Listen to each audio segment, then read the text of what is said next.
Hello friends, welcome back to our YouTube channel exam 2.0 study channel पर। दोस्तों, आज की इस वीडियो में हम लोग कवर करने वाले हैं इंग्लिश प्रैक्टिस सेट नंबर 3 को।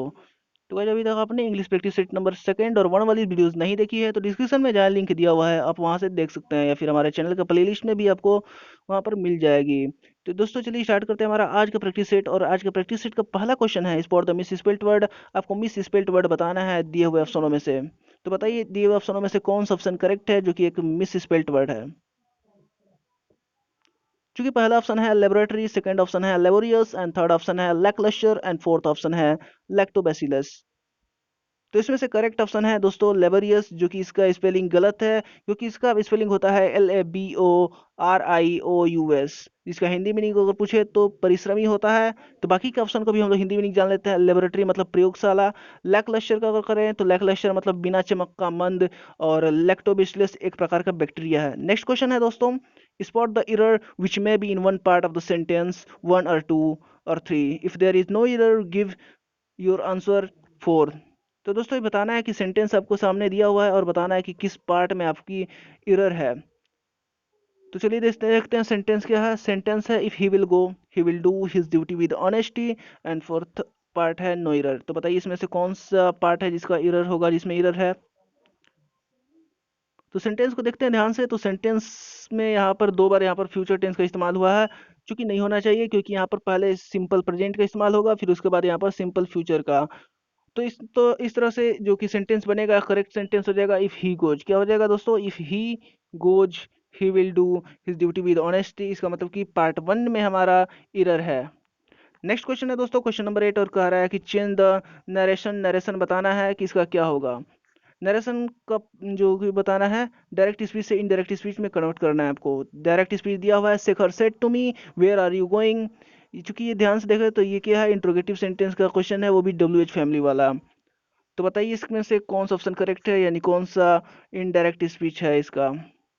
तो पहला ऑप्शन है Shekhar asked me if I was going, and second option है Shekhar asked me that if I was going, and third option है Shekhar asked me when I am going, and fourth option है Shekhar asked me where I was going.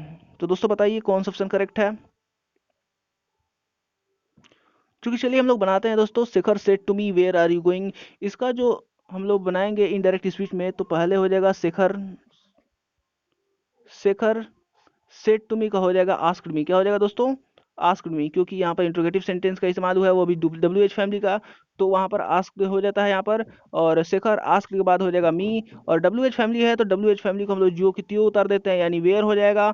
और चूंकि interrogative sentence है तो इसको interrogative sentence को हम लोग एसर्टिव सेंटेंस में कन्वर्ट कर लेते हैं, यानी हो जाएगा यू आर गोइंग, और उसके टेंस को बदल देंगे, यानी प्रेजेंट कंटिन्यूअस है तो पास्ट में हो जाएगा। तो यानी यू आर गोइंग का हो जाएगा आई वाज गोइंग। क्या हो जाएगा दोस्तों? आई वाज गोइंग।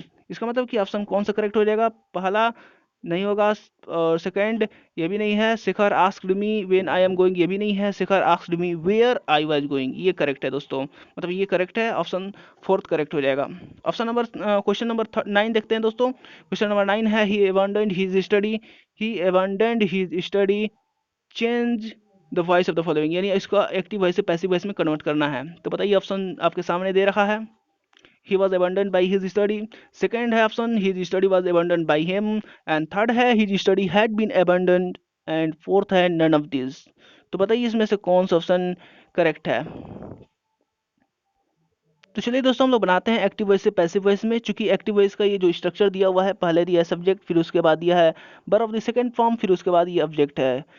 तो जब हम लोग पैसिव वॉइस में कन्वर्ट करते हैं, तो पैसिव वॉइस का कन्वर्ट करते हैं तो एक्टिव वॉइस के ऑब्जेक्ट को हम पैसिव वॉइस का सब्जेक्ट बना लेते हैं। तो दिया हुआ है ही अबैंडन्ड हिज स्टडी, तो हिज स्टडी पहले हो जाएगा दोस्तों हिज स्टडी। अच्छा, कि यहाँ पर verb of the second form active voice में यूज हुआ है, तो यहाँ पर हो जाएगा हिज स्टडी वाज। क्या हो जाएगा? वाज। और verb of the third form का इस्तेमाल होता है, तो क्या हो जाएगा? एबंडन्ड। एबंडन्ड बाय ही का हो जाएगा हिम। तो इसका मतलब कौन सा ऑप्शन करेक्ट है? पहला ऑप्शन देखें तो he was abandoned by his study, ये बिल्कुल करेक्ट नहीं है, ये करेक्ट नहीं है दोस्तों। Option second his study was abandoned by him, ये करेक्ट है दोस्तों। ऑप्शन सेकंड करेक्ट हो जाएगा क्वेश्चन नंबर 9 का, क्योंकि एक्टिव वॉइस का पैसिव वॉइस यही बनेगा। नेक्स्ट क्वेश्चन है दोस्तों, क्वेश्चन नंबर 10, और क्वेश्चन नंबर 10 कह रहा है कि ही sorry the jewel in the crown. The jewel in the crown का मीन्स मतलब क्या होगा? The jewel in the crown Hindi meaning में अगर पूछे तो मुकुट में गहना। चूंकि एक प्रोवर्ब है, इसका जो मीनिंग होता है वो होता है द मोस्ट अट्रैक्टिव और valuable part of the something, the most attractive valuable part of the something. Next question है दोस्तों, सिनोनिम ऑफ जेडेड, जेडेड का सिनोनिम क्या होता है, यानी पर्यायवाची आपको बताना है जेडेड का पर्यायवाची क्या होगा। दिया हुआ ऑप्शन है आपके सामने, irritated, excited, jet setter, refined. जल्दी बताइए दोस्तों क्या होगा ऑप्शन करेक्ट, कौन होगा। तो जेडेड का जो मीनिंग होता है वो होता है उत्साह या फिर उत्साहित, उत्साह से भरा या फिर उत्साहित। तो हो जाएगा आपका सेकंड ऑप्शन करेक्ट हो जाएगा, एक्साइटेड, क्योंकि इसका भी हिंदी मीनिंग होता है उत्साह से भरा या उत्साहित। तो दोस्तों बाकी के हिंदी मीनिंग जान लेते हैं। इरिटेटेड मतलब चिड़चिड़ापन, खिंचा हुआ। और जेट सेटर की अगर बात करें तो वह पर्सन जो कि अमीर हो और सक्सेसफुल हो अपने लाइफ में और अपने लग्जरियस लाइफ स्टाइल से जीता हो, तो उसे हम लोग जेट सेटर कहते हैं। और ऑप्शन नंबर फोर्थ का मीनिंग हो जाएगा यानी रिफाइंड का मतलब प्योर हो जाएगा, शुद्ध हो जाएगा। नेक्स्ट क्वेश्चन है दोस्तों क्वेश्चन नंबर 12, और क्वेश्चन नंबर 12 कह रहा है कि antonym of the melodious, melodious का विलोम शब्द क्या होगा। तो दोस्तों बताइए आपके सामने है, पहला ऑप्शन डलसेट, सेकंड है डिस्कॉर्डेंट, और थर्ड है स्वीट, एंड फोर्थ है स्टडी। क्योंकि मेलोडियस का देखें ध्यान से तो मेलोडियस का मीनिंग होता है मीठा, मेलोडियस सॉन्ग, मेलोडियस सुर। क्या होता है दोस्तों, मेलोडियस जैसे मेलोडियस सॉन्ग हो जाएगा तो सुर में होता है गाना, तो उसका मतलब सुर में हो जाएगा तो उसका हो जाएगा बेसुर बेताल। तो क्या हो जाएगा, बेसुर बेताल का होता है डिस्कॉर्डेंट। क्या होता है, वर्ड होता है डिस्कॉर्डेंट का मीनिंग होता है बेसुर बेताल, असंगत। तो इसका जो एंटोनिम हो जाएगा मेलोडियस का डिस्कॉर्डेंट हो जाएगा। तो बाकी के ऑप्शनों को हम लोग हिंदी मीनिंग जान लेते हैं। डलसेट, डलसेट का जो हिंदी मीनिंग होता है वो होता है दोस्तों आनंद कर, आनंद कर। एंड थर्ड का है जो है स्वीट, है स्वीट का हो जाएगा मीठा। स्टडी का मतलब होता है स्थिर, नियमित, संतुलित। नेक्स्ट क्वेश्चन है दोस्तों क्वेश्चन नंबर 13, और क्वेश्चन नंबर 13 से यहाँ पर डायरेक्शन में दिया है क्वेश्चन नंबर 13 से 15 के कहना है, कह रहा है कि choose one word for the following expression, one word बताना है 13 से 15 तक। क्योंकि पहला ऑप्शन दिया हुआ है, पहला क्वेश्चन दिया हुआ है murder of small child, murder of small child को वन वर्ड क्या होगा दोस्तों।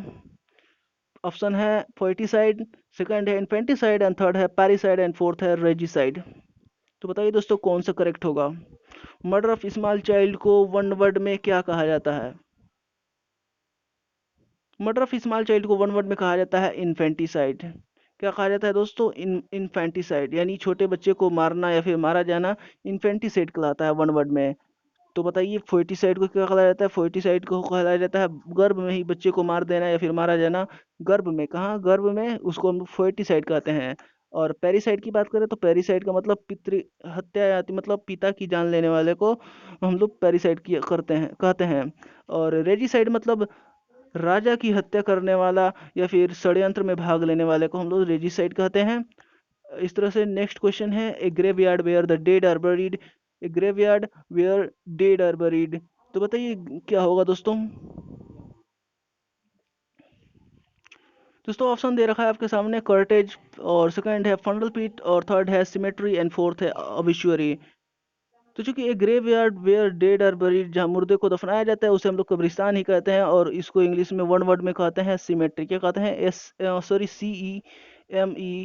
CEMETRY, ERY कहो चाहे ARY कहो, लेकिन यहाँ पर ऑप्शन स्पेलिंग करेक्ट नहीं है दोस्तों, CEMETERY होता है यानी कब्रिस्तान। तो वन वर्ड में क्या हो जाएगा, a graveyard where the dead are buried का सिमेट्री, ऑप्शन थर्ड करेक्ट हो जाएगा। चलिए कॉटेज का भी देख लेते हैं। कॉटेज का होता है जुलूस, मतलब बिना धूमधाम का जुलूस कहते हैं। और फिर उसके बाद फनरल पिट मतलब, फनरल मतलब शोक सभा, मतलब जो होता है उसका पिट गड्ढा है।